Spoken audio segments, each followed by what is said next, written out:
Kenapa kok tiba-tiba berjamaah kok mengundurkan diri? ada terjadi anomali lah dalam tata kelola struktural dan keuangan dalam yayasan. Banyak laporan yang memang kok ini ada kayak penyimpangan kayak gitu. Banyak banget yang ketidakcocokan secara personal juga. Kekerasan psikis itu maksudnya di tubuh yayasan? Iya betul, dalam tubuh yayasan karena ada power abuse tadi. Sekian banyak proses musyawarah gitu ya yang kita usahakan, tidak ada yang mencapai kata mufakat. Gimana cerita mau menjalankan yayasan lah kalian nggak tahu apa itu yayasan? Kayak aku jujur sedih sih, maksudnya ini sampai bubar tuh aku sedih banget gitu. Bendahara tidak memegang uang sepeser pun, tidak diberi akses apapun.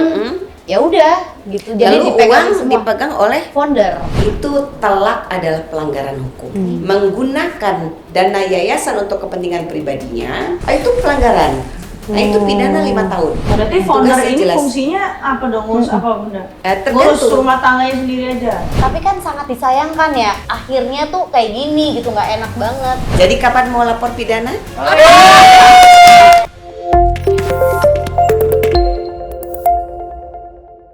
Assalamualaikum warahmatullahi wabarakatuh. Jumpa lagi bersama saya Ana Sofa Yuking dalam podcast hukum Semua Ada Aturannya. Sore ini kita akan bincang-bincang seru. Ada Inara, kemudian ada Sally, Giovanni, pasti semua sudah tahu yang berada di balik Trust Me. Kemudian ada Amanda. Assalamualaikum. Waalaikumsalam warahmatullahi wabarakatuh.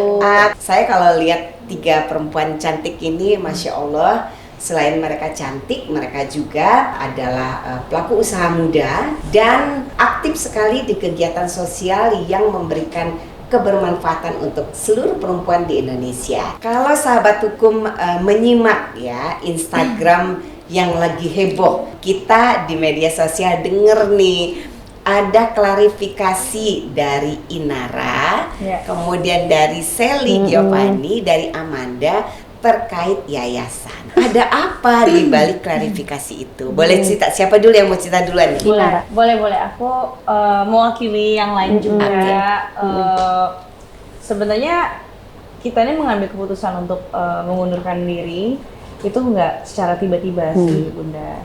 Sebelumnya kita udah coba proses diskusi gitu, udah coba untuk meminta saran dan pendapat dari guru-guru kami dan juga dari sahabat-sahabat terdekat kami lainnya juga gitu. Dan aku percaya sih bahwa setiap orang pasti punya fase dalam perjalanan hidup dan dakwahnya ya.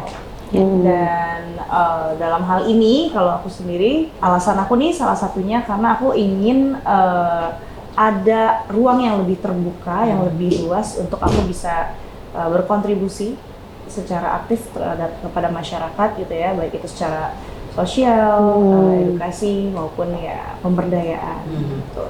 Kemudian juga di sisi lain juga aku ngerasa kayak di dalam organisasi tersebut ya ada terjadi anomali lah dalam tata kelola struktural dan keuangan dalam yayasan, yang mana tidak sesuai dengan aturan yang diatur dalam ADART yayasan tersebut. Gitu. Jadi untuk menghormati struktur yang sudah berjalan, kami memilih untuk undur diri secara baik-baik. Undur diri secara baik-baik. Pasti dalam suatu kerjasama, dalam suatu komunitas ya, bila terjadi sesuatu yang persoalan gitu ya, apakah persoalan itu sifatnya ringan ataupun memang sangat berat, tentu kemudian itu pasti akan menjadi landasan atau dasar seseorang tuh merasa saya sepertinya harus keluar. Kalau itu tadi alasan dari Inara, kita mau denger nih alasan dari Ibu Sally. Apa alasannya Ibu bendahara yang di mana-mana ngurusin begitu banyak kegiatan sosial, kenapa kok tiba-tiba berjamaah kok mengundurkan diri? Iya. Jadi gini Bunda, aku flashback sedikit. Jadi awalnya kita tuh ditawarin, ya kan, ditawarin nih, Inara ayo dong jadi ketua, Sally ayo dong jadi bendahara, Manda ayo dong jadi sekretaris. Awalnya kita menolak, jujur, karena kan kita tahulah mengukur diri dengan kesibukannya masing-masing. Super sibuk.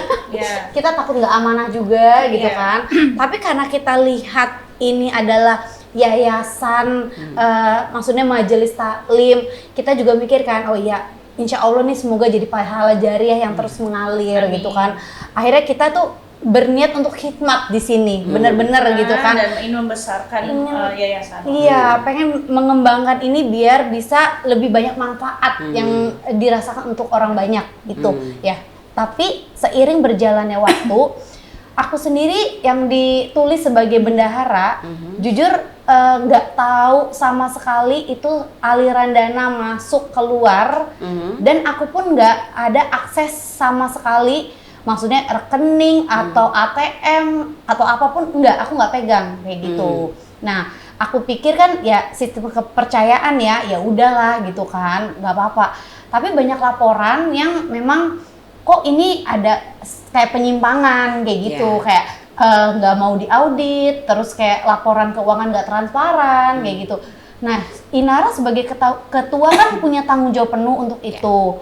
Aku namanya di situ bendahara ya memang harus juga gitu punya tanggung jawab untuk melihat apa sih yang sebenarnya terjadi kayak gitu kan. Apalagi Amanda ini kan sebagai sekretaris ya dia juga punya tanggung jawabnya masing-masing. Tapi ya kenyataannya memang ternyata ada yang belum siap untuk berstruktur organisasi dengan transparansi. Nah, kan kalau saya bisa ambil poinnya ya, ada ketidaktransparan ya. Jadi pengelolaan yang sifatnya tidak transparan, lalu kemudian ada, saya bisa kategorikan ini kurang profesional, ya kan? Kalau Amanda alasannya apa? Sama nggak sih? Iya, sebenarnya kalau dari aku tuh kurang lebih sama dari Kak Sally ya. Jadi awalnya itu memang nggak tahu tiba-tiba ditawarin, kita dikumpulin jadi satu, terus ini jadi yang ketua siapa nih, yang bendahara siapa nih, yang mau sekretaris siapa, terus aku tuh kayak nggak ada kesempatan untuk menolak juga, jadi kayak mau nggak mau harus gitu kan. Nah, sedangkan pada saat perjalanan menjadi yayasan ini banyak banget yang ketidakcocokan secara personal juga dari kita masing-masing ya. Maksudnya kalau aku sama Inara ini kan memang kita lurus-lurus aja, orangnya pengennya yang kayak ya semua buat jamaah gitu kan. Tapi sedangkan si foundernya tuh beda gitu. Jadi ya daripada kita ikut-ikutan nantinya bakal gimana, mending aku juga ikutan keluar. Oke, jadi intinya ya ada sesuatu yang menurut kalian bertiga itu tidak sesuai dengan apa yang seharusnya. Nah, saya mau nanya nih, Inara nih ketua yang jadi ketua ya, ketua yayasan. Ini yayasan saya dengar baru berdiri ya, baru berapa bulan sih? Baru 4 bulan. Baru 4 bulan.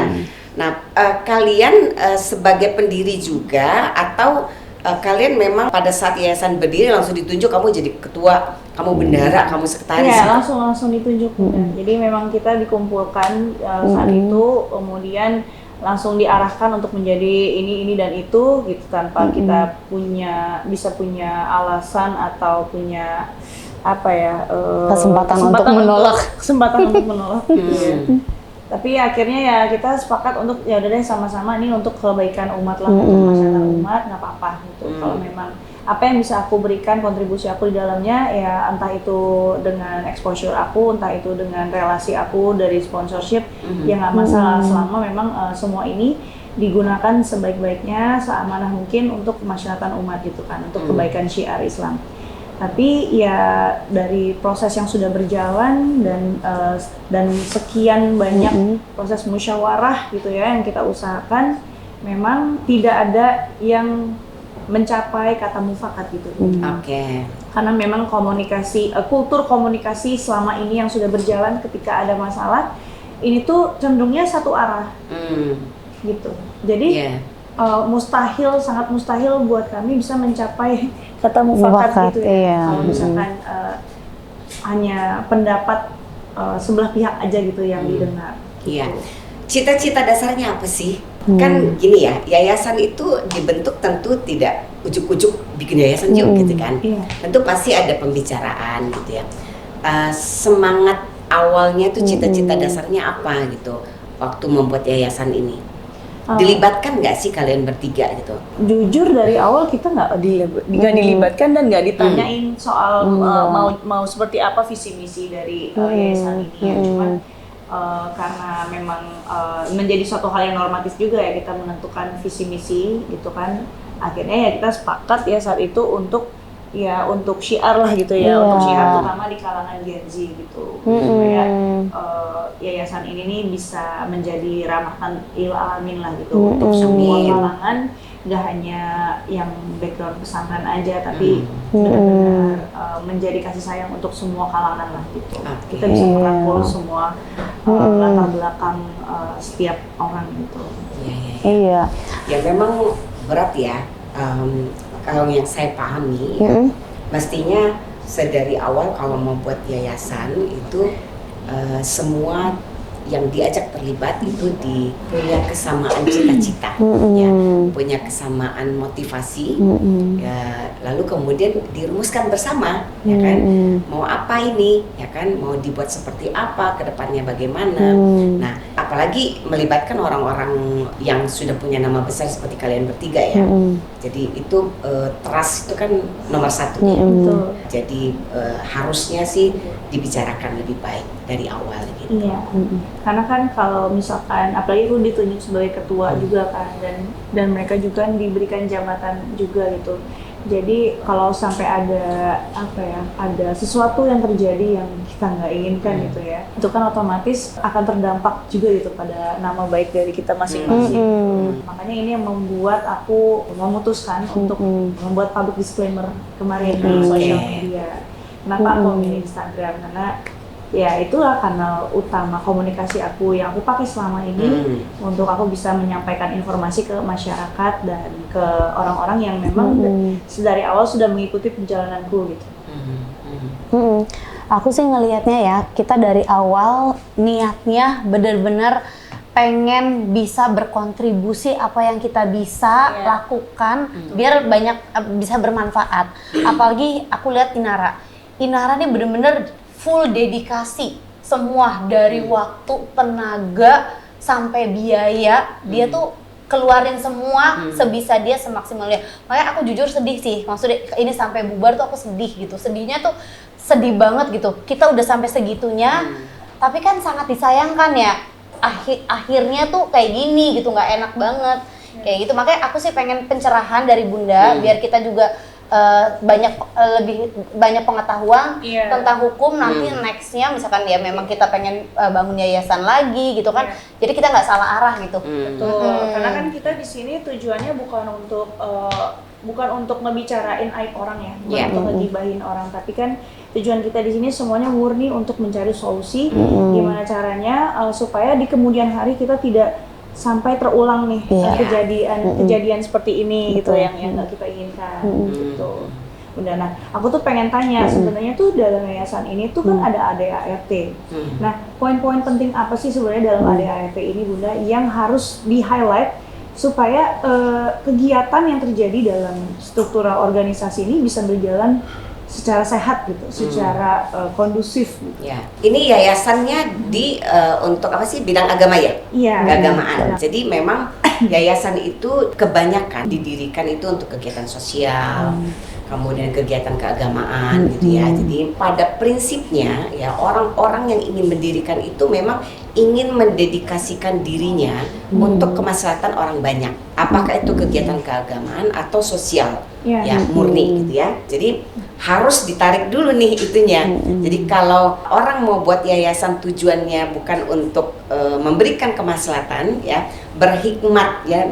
Jadi kita tuh kalau bikin yayasan itu sebenarnya urusan perut udah selesai, ya kan?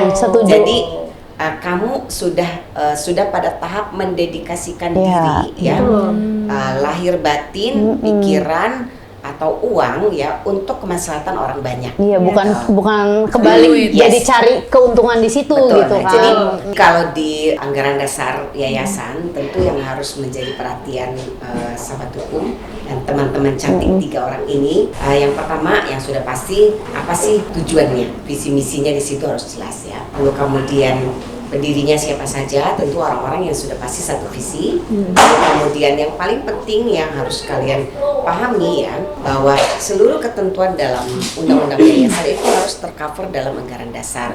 Seperti misalnya fungsi, tugas dan tanggung jawab pembina itu apa, kemudian dewan pengawas itu apa, kemudian pengurus itu apa. Pengurus itu kan ada ketua, ada bendahara, ada sekretaris.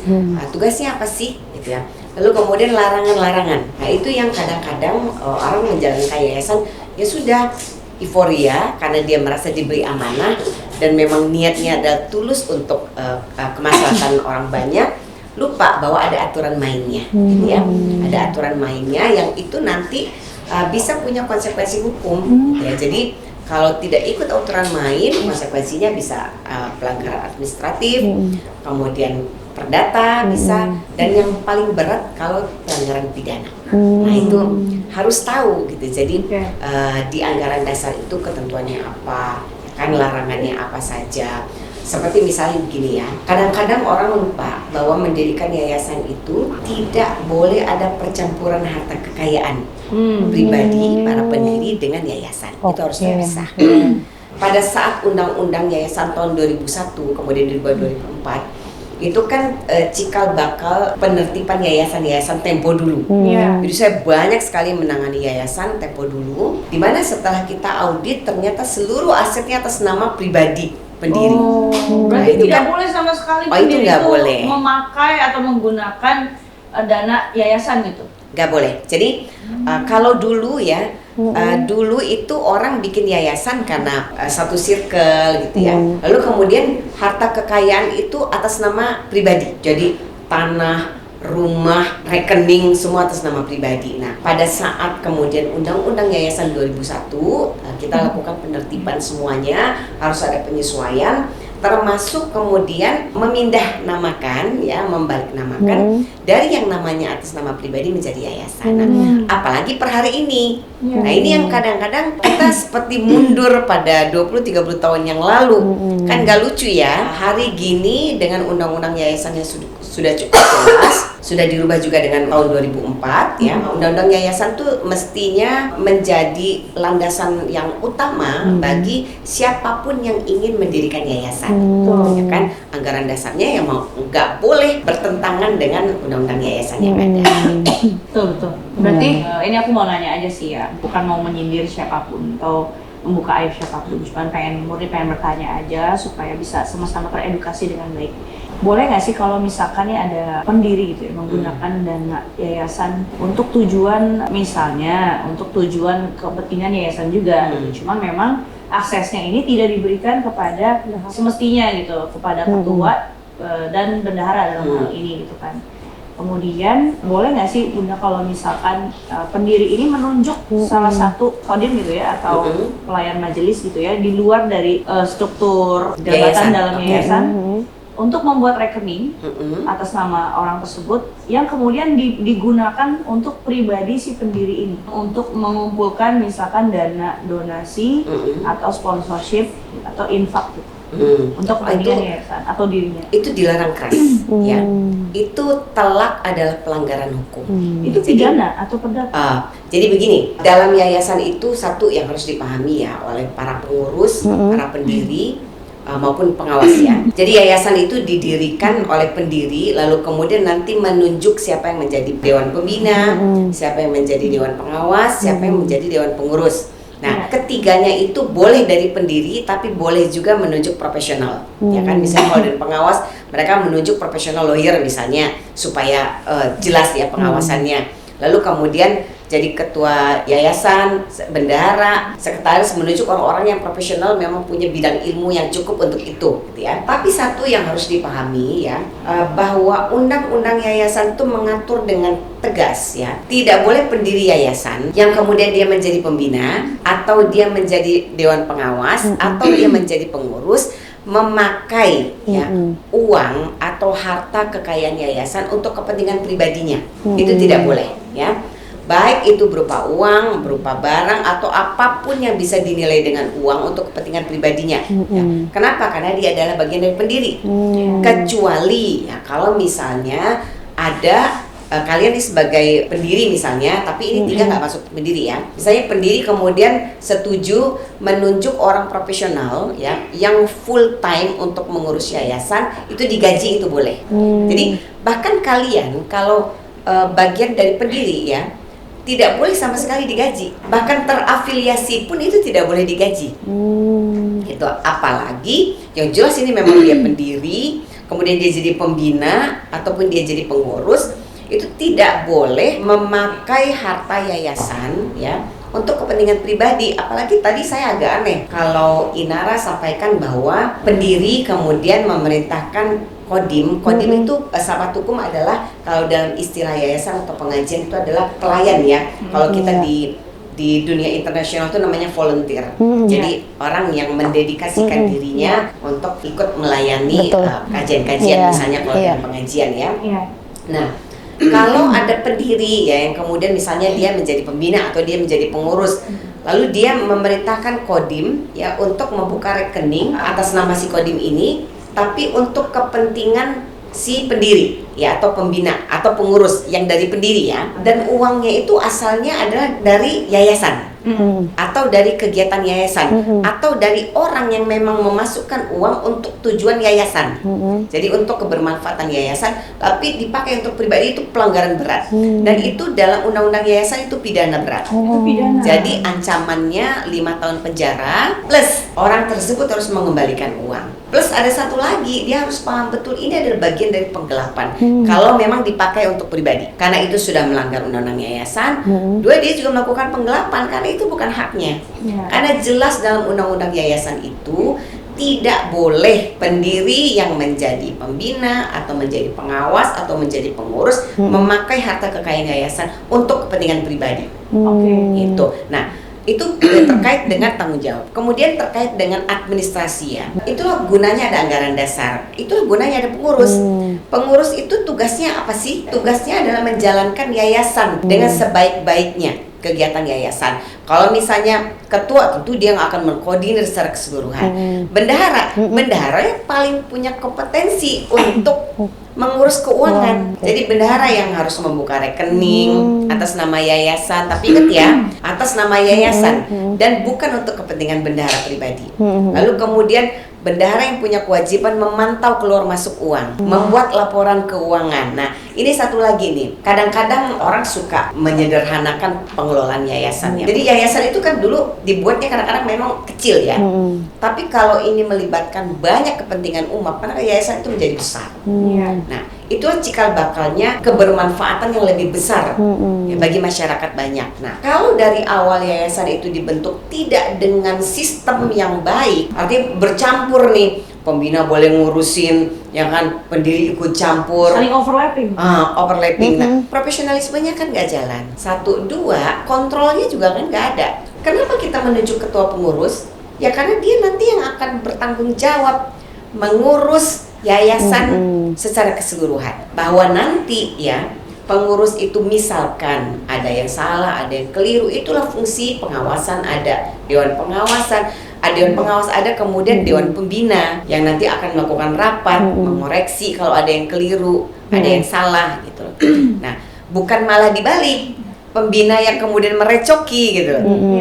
Ya kan nggak boleh pembina ataupun pendiri ikut jam-in gitu, campur tangan ngurusin lah, terus ketua pengurus ngapain? Jadi bayang-bayang doang ya. Yes, nah itu kan nggak boleh ya. Tapi ini pelajaran buat sahabat hukum ya, kalau hanya menjalankan yayasan, pastikan memang Anda itu niatnya memang 100% ya untuk memberikan kebermanfaatan kepada masyarakat banyak. 1, mau mendedikasikan waktunya, tenaga, pikiran, uang gitu ya untuk kebermanfaatan orang banyak. Kemudian pastikan juga punya ilmunya. Ya kan? Gimana cerita mau menjalankan yayasan lah kalian nggak tahu apa itu yayasan? fungsinya apa, untuk apa, lalu kemudian sebagai ketua pengurus saya harus ngapain, Iya. bendahara harus ngapain. Misalkan kalian mengerti nih, Inara mengerti tugas saya sebagai pengurus, saya tahu, Sally saya tahu tugas saya bendahara, Cuma memang nggak Amanda dikasih saya tahu, otoritas. tapi faktanya saya tidak bisa ngapa-ngapain gara-gara si pendirinya jam-in. Iya. Nah itu nggak boleh juga. Jadi nggak sesuai dengan kapasitasnya masing-masing. Iya, terus aku tuh mau tanya nih Bunda, suatu majelis nih ya, majelis taklim lah sih. Itu sebenarnya tuh majelis taklim ini tuh bisa berjalan begitu aja atau memang harus di bawah naungan yayasan? Kalau majelis taklim rata-rata kan nggak berupa yayasan ya, tapi kalau ingin dikelola lebih profesional, pakai yayasan lebih bagus. Kenapa? Karena ini terkait dengan akuntabilitas. Jadi kalau majelis taklim itu biasanya kan ada orang menyumbang, ya kan?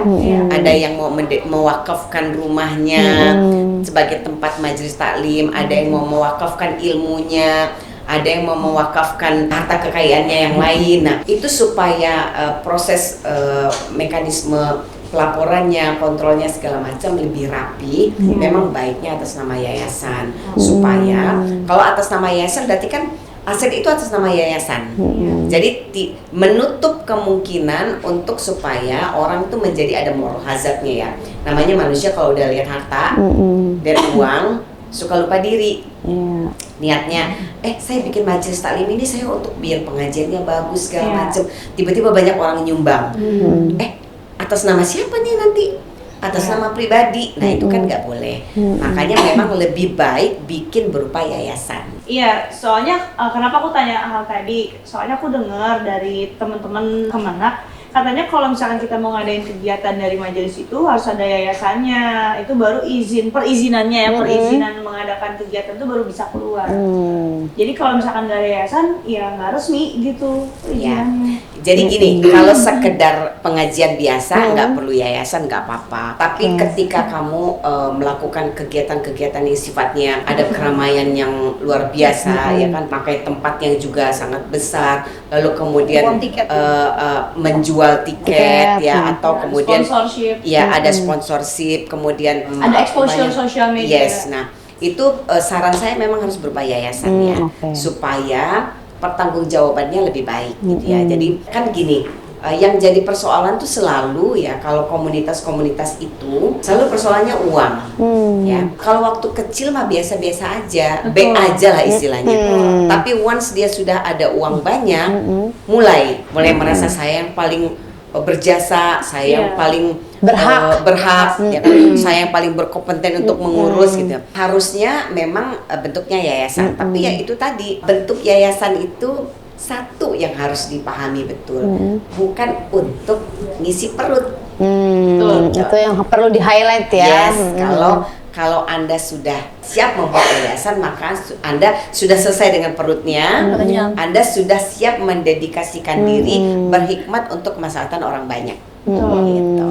Setuju sih. Benar-benar ya dedikasi. Yes. Ya kan karena ini yayasan memang tujuannya untuk umat ya. Jadi bukan untuk keuntungan atau maksudnya diri sendiri tuh udah enggak begitu. Nggak deh. boleh. Nggak Kan boleh. itu niatnya udah nggak bener. Ya kan? Jadi walaupun kita tahu ya, belakangan ini kita sering melihat juga banyak orang berseteru gara-gara yayasan, berpikir tadinya sudah sekufu nih, ngumpul satu circle, kita satu ide, satu pemahaman, satu visi, ternyata dalam perjalanan ya lagi-lagi itu ternyata sebagian itu niatnya udah nggak bener dari awal.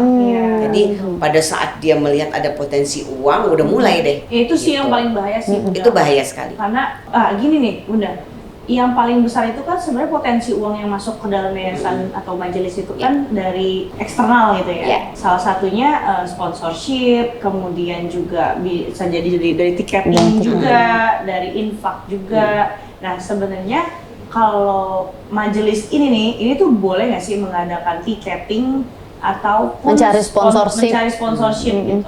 Baik majelis ataupun sudah berbentuk yayasan. Boleh-boleh aja, boleh. Jadi Indonesia tuh kerennya kan kita itu masyarakatnya hobi menyumbang. Iya benar. Kita itu di dunia ya, kalau di kajian ekonomi syariah, Indonesia itu salah satu negara yang sangat dermawan karena kita masyarakatnya suka menyumbang. Iya. gampang kasihan, Empatinya besar gitu empatinya ya. besar, suka menyumbang. Cuman kedermawanan masyarakat ini ya, karena kita ini negara hukum, tentu harus diatur. Jadi nggak bisa dermawan gitu aja kemudian dimanfaatkan oleh orang-orang yang punya niat tidak baik gitu ya. Jadi kedermawanan ini harus diatur sedemikian rupa dalam apa ya, dalam yayasan. Jadi kalau misalnya tadi, boleh nggak sih kita pengajian pakai tiket? Boleh-boleh saja selama yang mau beli itu mau, ya kan? Dan kita tidak menzolimi orang yang membeli tiket. Artinya begini, kita jual tiket masuk 50.000 ya, nggak apa-apa dong, kan kita mau sewa tempat disewa pakai uang, ya kan? Misalnya foundernya atau pengurusnya hanya punya uang 1.000, tapi biaya tempat 2.000. Dari mana ya? Supaya kita lebih banyak lagi memberikan ilmu. Boleh nggak kalian bayar ya 50.000? Nggak apa-apa, ya kan? Jadi artinya selama ada keredoan antara si penyelenggara acara dengan si para peserta. Nah, kalau kita bertransaksi pun dalam Islam, berdagang itu harus asasnya redo. Mengambil keuntungan itu boleh. Ya sama, pengajian berbayar ya boleh saja selama memang itu dalam batas yang normal dan orang redo. Tapi kalau orang nggak redo, mengumpat gitu ya, misalnya gila lu ya, masa gue cuma gini doang, terus lu tau nggak, gue cuma dikasih air minum segelas doang gitu kan, gue bayar segini. Nah, artinya itu kan itu ada norma-norma umum ya dalam kehidupan itu yang harus menjadi pertimbangan kita gitu. Kemudian tadi kan kita sempat bahas soal audit ya. Iya. Sebenarnya siapa sih Bunda yang paling berhak untuk mengaudit keuangan yayasan? Nah, itu. Apakah memang itu harus dilakukan oleh pendiri sendiri atau pengawas atau pembina atau bagaimana? Ya. Atau memang harus ada eksternal yang Ya. Jadi ini yang harus dipahami juga oleh sahabat hukum ya. Yayasan itu ada yang namanya ikhtiar laporan keuangan tahunan. Nah, sebelum masuk laporan keuangan tahunan ada bulanan dong, kan? Ya tergantung. Jadi biasanya yayasan kita setiap minggu ada laporan ya, misalnya. Lalu nanti setiap bulan ada ya. Nanti dikumpulkan jadi setiap tahun. Per 3 bulan atau per 3 biasa bulan. gitu. Jadi itu tergantung kebijakannya. Tapi selalu pasti harus ada laporan. Karena bagaimana kita bisa mempertanggungjawabkan pengelolaan yayasan kalau tidak ada laporan keuangannya. Nah, laporan keuangan itu dibuat, tentu siapa yang berwenang membuat? Ya bendahara yang mengelola uang, ya. Jadi bendahara itu harus tahu betul uang masuk berapa, uang keluar berapa, peruntukannya untuk apa saja, harus dicatat dengan detail, ya. Gunanya apa? Supaya nanti waktu laporan memudahkan untuk. Ya. Biasanya yayasan kalau sudah sangat besar, mereka hire konsultan pajak sendiri, mereka hire konsultan keuangan sendiri, gitu ya. Nah, terkait dengan tadi laporan keuangan perlu diaudit nggak, Bu? Wajib. Jadi laporan keuangan itu belum yayasan. Gini, kalau konteksnya adalah untuk pertanggungjawaban amanah yang kita pegang, ya. Itu wajib kita bikin laporan keuangan. Jangan kan di situ di rumah tangga kita bikin laporan loh. Ya kan? Istri terima duit sekian dari suami, laporan. Bukan apa-apa supaya ditambah maksudnya. Bukan. Ini kurang. Uangnya habis Pak, nambahin gitu kan. Jadi semua pasti ada laporannya. Nah, tinggal bagaimana cara melaporkannya. Itu ada mekanisme yang sudah diatur di dalam yayasan. Nah, jadi karena yayasan, apalagi yayasan yang menerima dana dari negara, wajib. Itu wajib diaudit oleh akuntan publik. Which is akuntan publik itu adalah orang eksternal di luar dari yayasan gitu, wajib. Kalau kemudian dia mengumpulkan uang dari masyarakat banyak gitu, ada pengumpulan uang. Nah, itu juga wajib. Jadi setiap yayasan laporan keuangan tahunannya wajib diaudit. Nah, tapi untuk sampai ke tahunan, kadang-kadang ini apalagi baru berapa bulan? 4 bulan. 4 bulan itu sudah cukup banyak. Kalau yayasan sudah cukup banyak melakukan kegiatan, uang masuk, uang keluar sudah banyak, itu mesti laporannya sudah tebal itu. Jadi tugasnya bendahara. Nah, kalau misalnya nih, kadang bendahara itu kan ada bendahara, ada wakil bendahara gitu ya. Bagi tugas aja, misalnya bendahara khusus mengurus transaksi yang besar, misalnya wakil bendahara mengurus transaksi yang agak kecil gitu, supaya semuanya sinkron, ada laporan keuangannya gitu. Iya, ini posisinya nggak ada wakil bendahara sih. Ya. Dan bendahara kayak cuma nama doang ditulis gitu. Dari awal nggak dipegang Maksudnya nama bendahara. doang tuh Iya, dari awal bendahara tidak memegang uang sepeser pun, tidak diberi akses apapun. ya udah gitu. Jadi Lalu dipegang uang semua dipegang oleh founder. founder, oleh pendiri. Nah, itu kesalahan besar ya. tiket juga. Jadi Uang tiket semua dan itu keuangan. adalah penyimpangan yang luar biasa dan itu berbahaya sekali untuk jalannya yayasan ya. Karena yang namanya keuangan, kalau Anda sudah menunjuk bendahara, ya bendahara yang punya tanggung jawab untuk mengurus arus masuk, arus keluar, dan untuk peruntukan apa saja, budgeting, itu bendahara yang urus. Nggak boleh founder kemudian jamin saya aja deh, apalagi kemudian uangnya atas nama pendiri misalnya, itu nggak boleh. Itu berbahaya misalkan sekali. ada dari di antara anggota pengurus gitu ya, bener ya, kepake gitu uangnya untuk nalangin kegiatan yang ada dalam majelis gitu. Nah itu tuh dari orang tersebut tuh dia harus minta reimburse ini kemana gitu. Oke. Kita mesti kadang-kadang ya yayasan belum punya uang nih. Iya. Kadang-kadang kita chip in dong. Jatuhnya pinjaman ya. Kita paling yayasan misalnya 2 bulan lagi akan masuk duit. Iya. Sementara kita pinjam dulu ya dari pendiri. Biasanya itu pendiri ya yang dimintai biasanya. Berapa misalnya 10 juta ya kita sumbangan. Nah, nanti di waktu dana itu masuk harus dikembalikan. Siapa yang mengembalikan? Ya bendahara dengan persetujuan ketua pengurus. Sedangkan Gitu. uangnya dipegang sama founder gimana? Itu nggak boleh. Nah itu saya tadi bilang itu pelanggaran berat ya. Karena yayasan itu yang berhak mengurus itu ya pengurus, bukan pembina, bukan pengawas. Bukan founder. Bukan, apalagi founder. Misalnya kalau founder dia bukan pembina, bukan pengawas, ya hanya pendiri saja, nggak boleh sama sekali gitu. Tapi kadang-kadang ada juga yang pendiri dia juga menjadi pengurus. Oh, Ya. oke. Boleh-boleh saja dia mengurus tapi atas nama yayasan ya. Jadi tidak boleh atas nama pribadi pendiri. Nah, lalu kemudian kalau dia misalnya pendiri menjadi pengurus, pengurusnya sebagai apa? Kalau dia bukan bendahara, ya dia nggak boleh ngurusin uang. Jadi fungsinya sudah jelas. Berarti founder Tugasnya ini jelas. fungsinya apa dong? Ngurus apa bunda? Bolehnya. Ngurus Tergantung. rumah tangganya sendiri aja. Ngurus dirinya sendiri lebih Ya, tepatnya. tergantung. Kalau pendiri itu adalah pembina, maka dia punya fungsi dan tugas sebagai pembina. Ya dia yang melakukan proses pembinaan di yayasan. Kalau yayasan pengurus ada yang nggak bener ya segala macam, nanti ada rapat dengan pembina dikasih tahu. Kalau dia menjadi pengawas ya dia fungsi pengawasan. Tapi kalau dia jadi pengurus ya dia ikut mengurus. Nah tapi mengurusnya mesti jelas. Mengurus itu sebagai ketua atau sebagai bendahara atau sebagai sekretaris. Nggak bisa misalnya ketua ngurusin urusan sekretaris, bendahara ngurusin urusan ketua, ya nggak bisa karena sudah fungsinya demikian. Ibu Seli misalnya bendahara, semua urusan keuangan urusannya Ibu Seli. Bahwa kemudian untuk pengeluaran itu membutuhkan persetujuan, nah itu ada mekanismenya. Ada yang cukup persetujuan ketua pengurus, ada yang harus persetujuan dewan pembina. Nah itu nanti ada mekanismenya. Tapi nggak bisa overlapping dong. Iya, jadi sesuai dengan tugas dan kapasitasnya masing-masing Iya, ya. betul. Iya. Dan harusnya jadi kalau ke posisinya seperti ceritanya Bu Seli itu boleh protes gitu loh. Protes kepada yang bersangkutan, oh Anda sudah melanggar anggaran dasar. Karena fungsi saya harusnya saya yang bertanggung jawab mengurus keuangan. Apalagi kalau misalnya dia ternyata nih memang benar uangnya atas nama pribadi, padahal itu uang yayasan, loh, kalian bisa melaporkan ke polisi.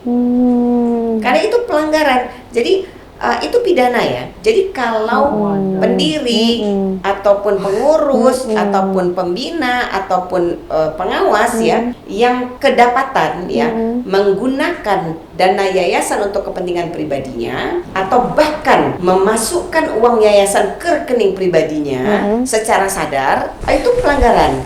Nah, itu pidana 5 tahun. Jadi ancamannya pidana 5 tahun dan dia harus mengembalikan uang itu. Jadi kalau kita bicara hukum, selain dia pelanggaran undang-undang yayasan, dia juga melakukan tindakan penggelapan 372. Kita menundang hukum pidana. Lalu secara perdata, yayasan juga bisa menggugat gitu bahwa dia sudah melakukan perbuatan melawan hukum. Oh, yayasan sendiri pun bisa menggugat pendirinya. Betul. Siapa yang mewakili yayasan? Ya ketua pengurus. Jadi Inara dalam hal ini karena menjadi ketua pengurus tentu punya hak untuk meluruskan jalannya yayasan. Oh gitu. Ya. Jadi karena tanggung jawab moral menjadi ketua yayasan itu tidak mudah. Ya, tanggung jawabnya berat. Tapi ini bukan berarti overlapping kan, Bunda? Oh, enggak. Maksudnya bahwa yayasan ini kan bukan didirikan oleh si ketua pengurus gitu Ya, kan, bukan oleh Inara. bukan oleh aku gitu kan, tapi sudah ada pendirinya ya. Cuman ternyata aku memiliki otoritas untuk men-sue atau menuntut pendiri ketika tidak menjalankan ketika ada pelanggaran pidana dia boleh lapor ke kepolisian. Seperti itu, kita baru tahu. Aku baru tahu bahwa tindakan tersebut termasuk adalah tanning, penggelapan. Tapi kalau mau nanya, kalau misalnya transparansi keuangan itu Bun, berarti kan dari awal berdiri itu udah harus ditransparasikan. Yes. Oh, sedangkan yang kita jalankan itu enggak dari awal gitu. Jadi memang kita awalnya percaya-percaya aja, terus akhirnya di tengah-tengah kita minta transparansi keuangan dan akhirnya dikasih, dan tapi nggak jelas hasil transparansinya tuh kurang meyakinkan juga dan nggak bisa dipertanggungjawabkan gitu. Jadi nggak detail, cuma bukti transfer, maksudnya ini transfer untuk apa gitu kan. Terus apakah kan aku sudah meminta untuk bukti atau audit keuangan gitu. Ternyata yang diberikan ini adalah bulan-bulan yang selama aku menjabat saja. Oke. Apakah emang seperti itu, Bunda? Bahwa aku tuh cuma memiliki otoritas terhadap keuangan tadi selama bulan aku menjabat saja. Jadi bulan-bulan sebelum aku menjabat ini aku nggak punya otoritas untuk mengetahui hal tersebut. Jadi dalam yayasan tuh begini, pengurus hanya bertanggung jawab terhadap jalannya yayasan pada saat dia menjabat. Sebelum menjabat dia tidak bertanggung jawab. Itulah kenapa biasanya begini. Kalau misalnya sampai dengan bulan Mei misalnya pengurusnya si Norma misalnya, lalu diganti oleh Dewan Pembina menjadi si Lucky misalnya. Nah, pada saat penggantian itu termasuk nanti pertanggungjawaban. Jadi pertanggungjawaban pengurus yang lama.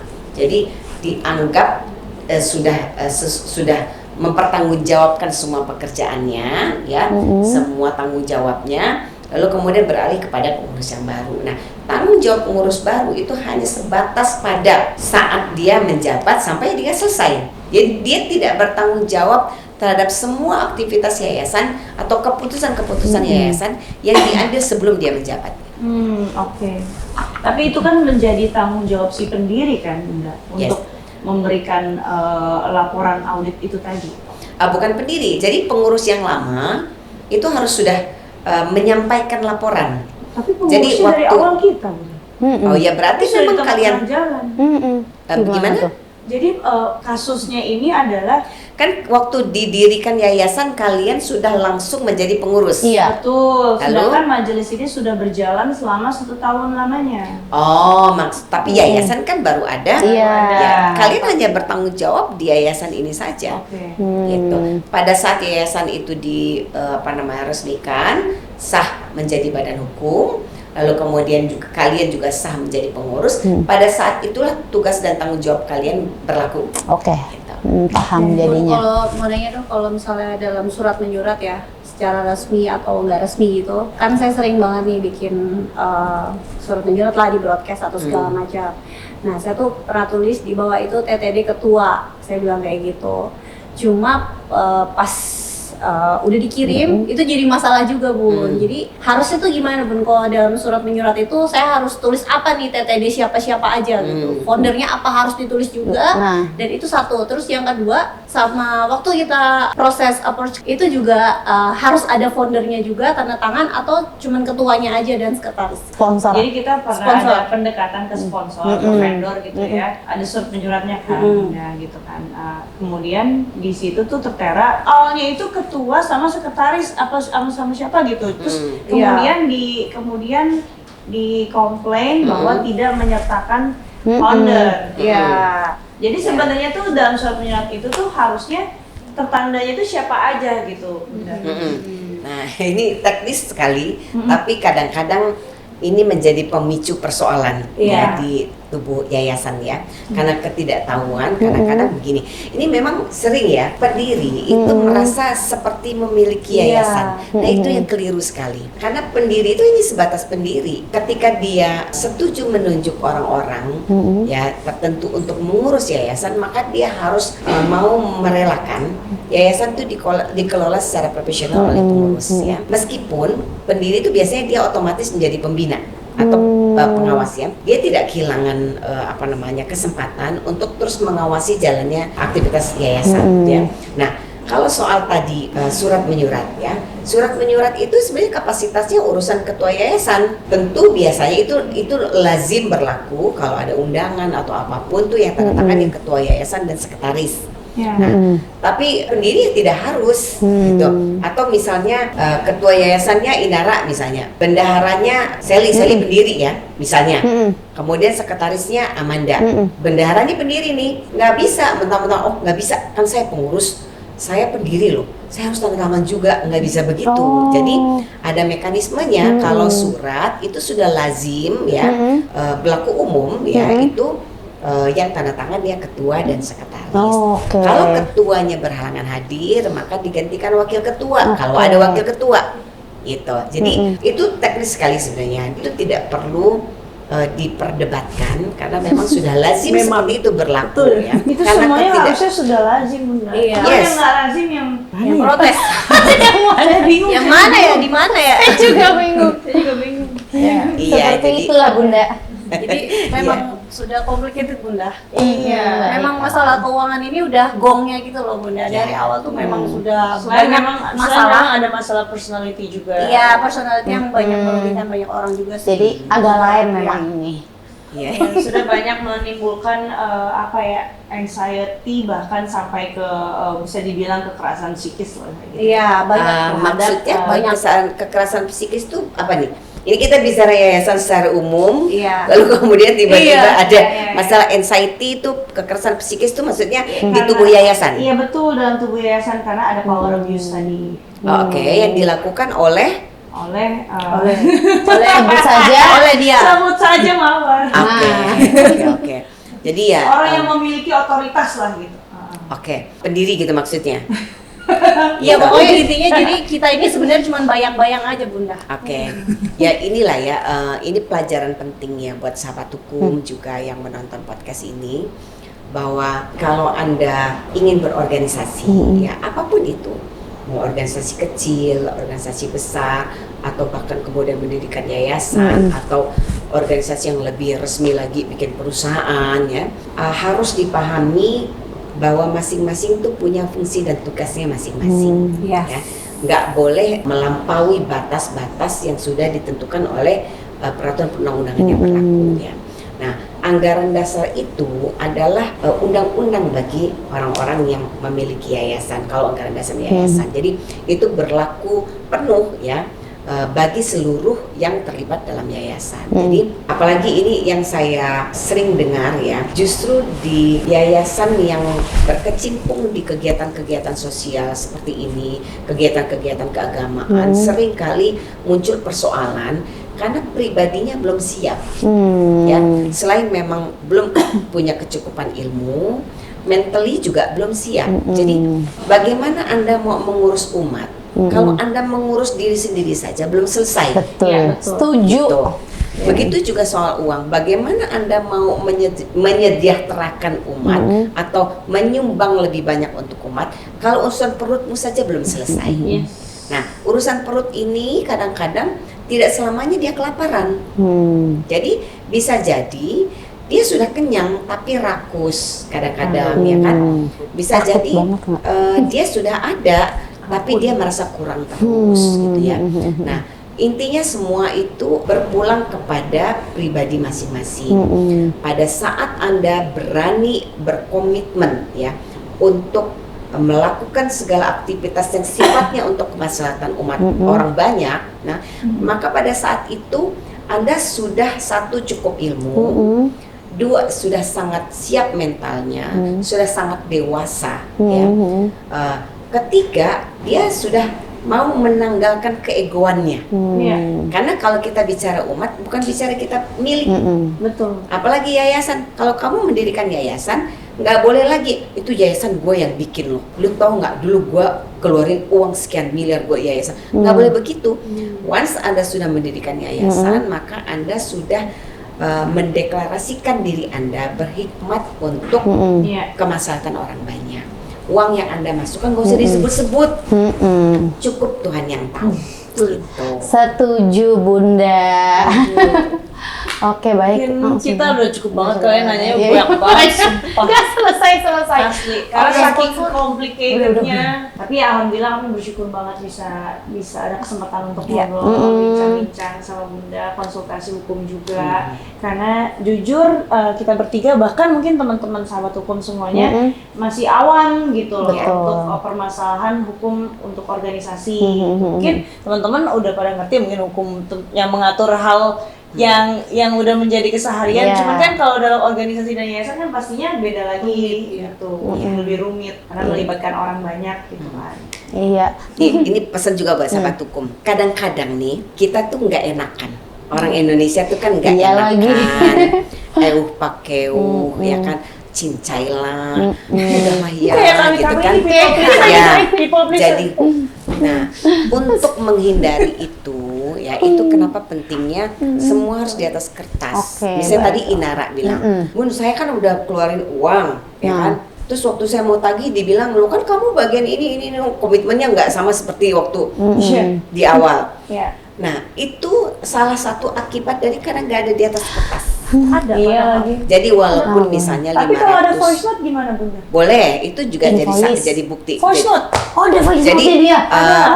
Invoice-nya juga bukti ada kan? telepon, Bukti telepon, ya. bukti chat, Nah, segala macam ya udah itu bener-bener zaman itu sekarang bener. sudah boleh menjadi diakui sebagai bukti. Iya, udah Iya, benar. ada voice note gitu bahwa dia Bahwa dia- akan mengembalikan. Nah, ya dia udah. menyanggupi untuk Itu bisa kan? mengembalikan. Bisa, Ya udah bisa. sip. Tapi Untung paling aja. bagus lagi tanda tangan. Tuh, Misalnya selembar kertas saja secarik pada hari ini tanggal sekian jam sekian telah diterima uang sekian dari Inara untuk kepentingan Ada. ini yang Itu akan baru dikembalikan mana. pada tanggal sekian. Udah, Dan- cukup secarik kertas. Ini pelajaran Kasih, tagih. berharga banget sih. Pelajaran khususnya buat Ibu Sally yang terkenal dengan Banyak bisnis. banyak bisnis dan dia ini angel. Kalau dalam bisnis investasi itu dia banyak sekali memberikan investasi kepada orang-orang yang dia kenal baik gitu. Nah, itu nggak boleh Oke. ya. Semua apapun itu di atas Harus di atas kertas, harus profesional. profesional. Oke. Kalau nggak ngerti call your lawyer. Ribet-ribetan. Ya, talk to your lawyer. Ya. Atau gini, sorry, gua nggak ngerti, talk to my lawyer. Iya benar. Selesai. Oke. Siap. Daripada pusing, ya kan? Jadi apapun pokoknya tanda tangan. Iya itu. Walaupun cuma secarik kertas. Biar sama-sama Ini enak juga paling ya. paling penting. Iya biar aman semuanya Kan ya. angel investor. Orang selalu bilangnya, oh angel investor, oke. Nggak bisa. Angel pun harus ada kontrak. Jadi angel pun harus Iya, ada benar, kontrak. kontraknya, oke. Ada Siap, kontrak ya. Perhatikan kalau mau investasi ya semuanya harus di atas kertas. Siap Bunda, terima kasih banyak advice-nya. Masya Luar biasa. Allah. Luar biasa. Kita dapat banyak ilmu yang bermanfaat dan Iya. berharga di dalam kehidupan ini. Masya Allah, ya. tabarakallah. Iya benar. Nggak cuma kita sih, semua yang nonton. Iya, segelas matcha ini nilainya sangat-sangat tak ternilai loh. Ini mahal sekali loh. Karena ada Bunda. ada asupan ini edukasi. Iya, gitu. betul. Masya Allah. Oke, Gitu. siap. Jadi kapan mau lapor pidana? Masya Allah. Gimana Mas Ali? Takut. Gitu. Oke. Jadi oke ya, saya juga thank you sudah diajak seru-seruan sore ini. Semoga apa yang kita bicarakan ini bisa bermanfaat untuk masyarakat banyak, Amin. khususnya sahabat hukum, khususnya perempuan-perempuan cerdas yang menonton podcast ini ya. Saya tidak pernah bosan untuk mengingatkan seluruh perempuan di Indonesia, seluruh sahabat hukum, jangan pernah bosan untuk belajar hukum karena semua lini kehidupan ada aturannya. Iya. Assalamualaikum warahmatullahi wabarakatuh.